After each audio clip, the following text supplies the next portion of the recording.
Open খড়াখড়ির ভিডিওটি দেখতে আমাদের এই ভিডিওতে একটি লাইক করে দিতে হবে।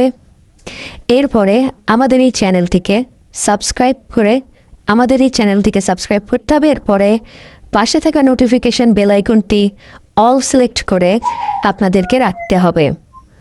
এরপরে ছোট্ট একটি কমেন্ট করে দিতে হবে। কমেন্টে গিয়ে যাওয়ার পরে লিখবেন NICE nice VIDEO nice video লিখে জাস্ট এখানে কমেন্ট করে দিবেন।